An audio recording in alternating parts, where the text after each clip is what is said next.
بسم اللہ الرحمن الرحیم۔ حدیث شریف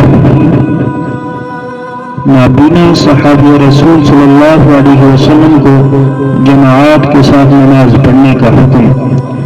سیدنا عبداللہ بن ام مکتوم رضی اللہ تعالیٰ عنہ نابینا صحابی رسول صلی اللہ علیہ وسلم نے اپنے اندھے ہونے کا عذر پیش کر کے اپنے گھر پر نماز پڑھنے کی اجازت چاہی تو نبی کریم صلی اللہ علیہ وسلم نے ارشاد فرمایا هل تسمع النداء للصلاة فقال نعم قال فأجب۔